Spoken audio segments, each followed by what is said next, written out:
Hello and welcome to our next episode of Coffee and Conversation AI in Healthcare. My name is Michal Urbanowicz. I am a medical doctor and marketing manager here at Informatica.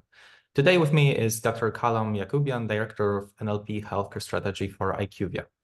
Hello, Calum. It's a pleasure to have you here. Can you say a few words about yourself as an introduction?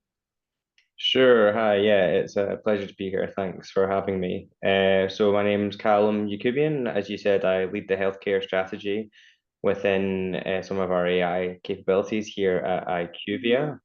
I have worked in this space within the kind of intersection of technology, AI, and healthcare for the last 9 or so years.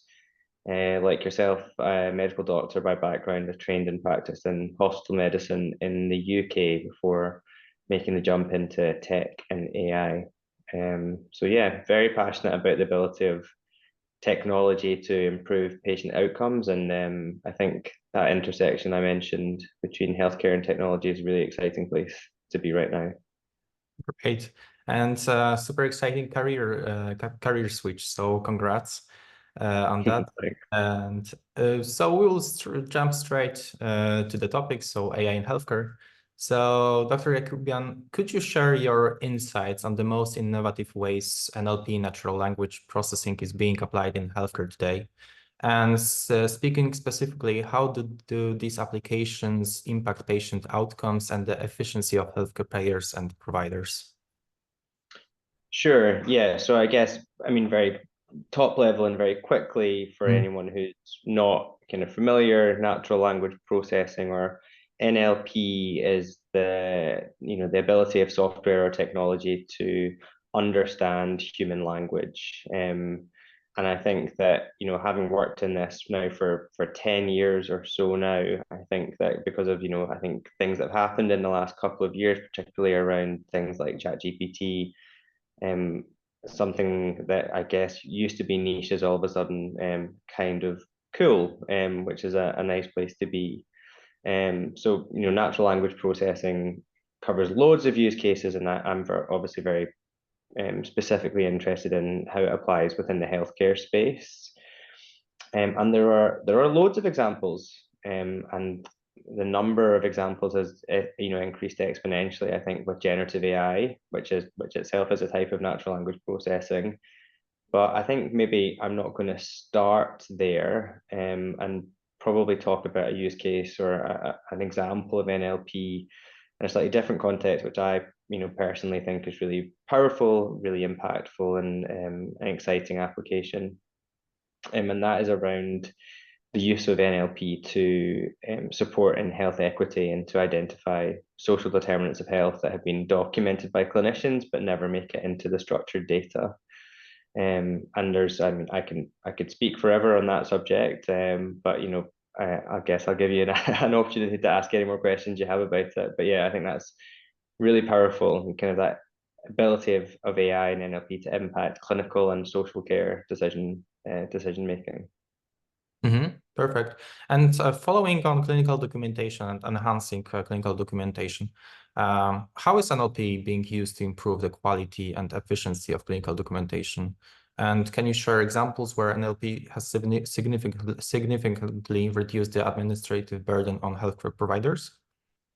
Sure, yeah. So clinical documentation is probably the area that NLP has been used one of the most frequently in healthcare over, the last 10 or even longer, longer, going back further than 10 years. And I think within healthcare systems, there's what's, called clinical documentation improvement, which is a process that relies often on a combination of people and technology and NLP to ensure that, clinician documentation is accurate. So I think many people will be familiar with that kind of use of NLP, the idea that a doctor is writing, documenting signs and symptoms of their patient. They might be saying the patient has, raised HbA1c, raised blood sugars, and therefore they're increasing for example, their metformin, although maybe their GLP-1, and they have never actually written in the record, the patient has type 2 diabetes. So NLP is a way that can look and it can see those patterns, and then it can kind of flag and suggest, have you captured the diagnosis correctly for this patient? Which, is really important for many reasons. It's important for population health. It's important to ensure that the health systems understand the disease burden. It's important for the patient that their medical record is accurate. And because of the nature of healthcare, it's important that it's captured from an administrative purpose to ensure that the healthcare system is appropriately reimbursed for caring for that patient. So clinical documentation is an example where NLP has been used extensively.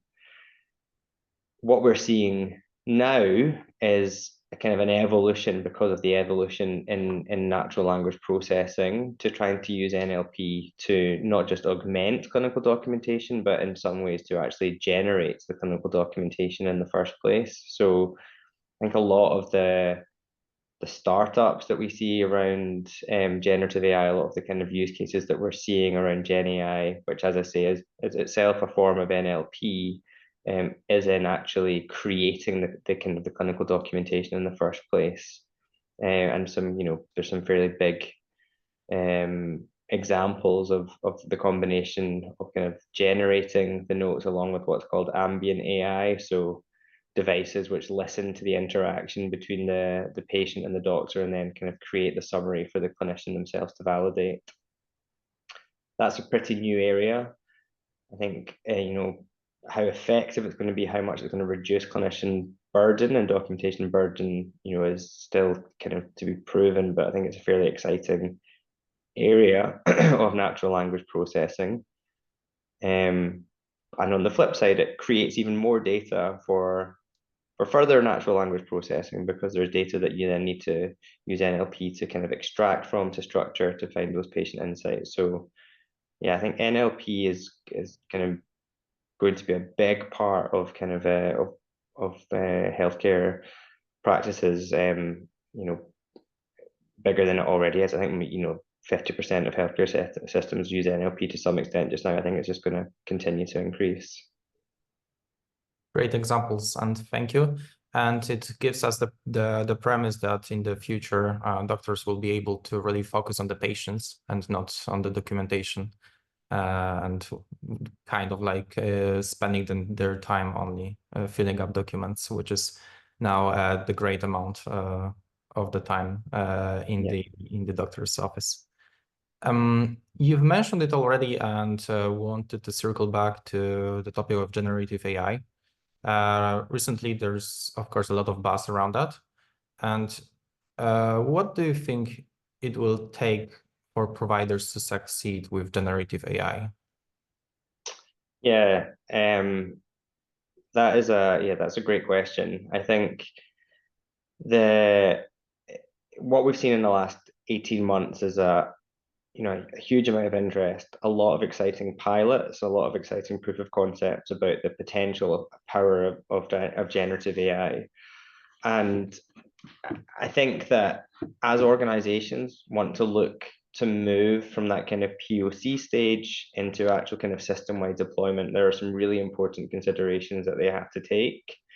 And that they have to take account of in order to be successful and to be, I guess, compliantly successful. So I think AI governance is becoming a much bigger topic. That's certainly something that I have colleagues here within our organization, all they do is focus on AI governance for healthcare settings, and the amount of interest and importance of that has kind of spiked really in the last 6 to 12 months. I think privacy and appropriate use of data, use of data, not only in the kind of the use of Gen AI and NLP to mine data, but also actually and as organizations look to actually fine tune or to train their own models. If you have an intention of training a model and then potentially sharing it with other organizations, how can you ensure that the data that was used to train that model that its privacy has been protected? That's hugely important, and in fact is not something that I see a lot of in the literature. There's some really cool use cases, models which have been trained on healthcare data, but there's not as much impetus put on the privacy, which is a really important piece. And then I think it's important to ensure that within how they're doing these projects, or whoever it is that they're engaging with, from say a vendor perspective, to support that they are, they're looking for real expertise in this area. There's a lot of people who all of a sudden are AI experts or are AI companies that weren't 18 months ago. And I would suggest that's because they're not necessarily experts. I think it's because it's the right thing to say to the market right now. From our perspective, generative AI represents an evolution in a field of healthcare informatics and data scientists and data science that we've worked in for nearly 20 years. So being able to set it in the context of that and understand the ways to make the most of this technique alongside other techniques and other kind of, even not just NLP techniques, but data science techniques and approaches to healthcare data are really important.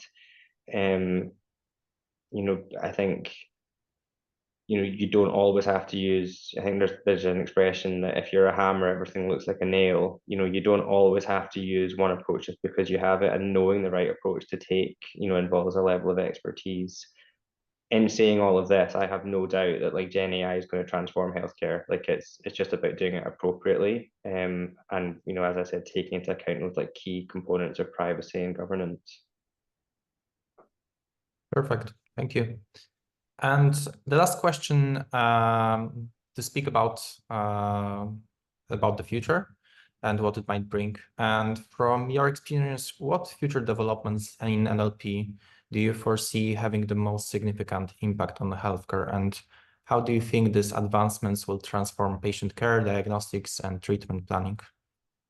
Yeah, so I think that in terms of actually impacting patient care, diagnostic and treatment planning, this is already happening. So I think when you started, you asked me a question, what was kind of my favorite example of NLP? Like my favorite example right now is NLP screening clinician documents, identifying patients who have social determinants of health, and then flagging them for intervention. That's an example of AI working in tandem with clinicians on the front line, reducing administrative burden, reducing the amount of time they have to spend reviewing medical records to find needy patients and getting treatments and interventions to them.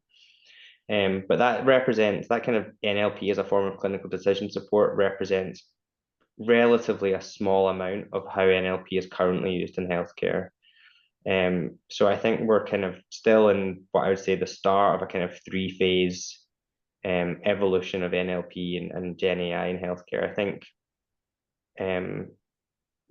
NLP kind of up until the last couple of years has mainly been used in a research setting. That's kind of it's a very effective tool for clinical research and for research within healthcare organizations. Because of the democratization of AI that Gen AI has brought, I think we're beginning to see more widespread uses of it within healthcare, but kind of in a focus just now on maybe low risk administrative type tasks. So I think that's probably where we are now. I think that the next stage is going to be higher risk administrative type tasks, so auto-generating the clinical documentation more widely, auto-generating denials, appeals, auto-generating all of the kind of documents that are needed around patients and how they're passed through healthcare systems. And then I think we'll move much more into, first of all, those clinical areas, maybe low complexity and then high complexity. And exactly how that is and how it impacts clinical decision support, I think we'll see NLP and generative AI impacting clinical decisions right across the gamut of therapy areas, and of ways in which patients touch healthcare systems. I think maybe most exciting or something that's really exciting is probably around kind of precision and personalized medicine. I think with better ability to process and understand more data about patients, with 80% of the data being in the unstructured part of patients' medical records, we'll be better able to offer more tailored treatment specific to those patients' needs. I think the ability to then match those patients to information within the literature, emerging treatments that are, that they may not otherwise have got if we didn't know as much about them, because of the insights that the NLP will give, is potentially a very exciting area. Thank you. Thank you for this look into the future, and I cannot wait to see it making it way to the healthcare space and to doctors' offices. Dr. Calum, thank you so much for this conversation. Thank you again for accepting the invitation to join our Coffee and Conversation vlog series, and have a great rest of the day. Thank you so much. And I forgot to get my coffee, so I'll need to get that for the next one. But yeah, thank you so much for having me. It was a pleasure talking with you. Thank you so much.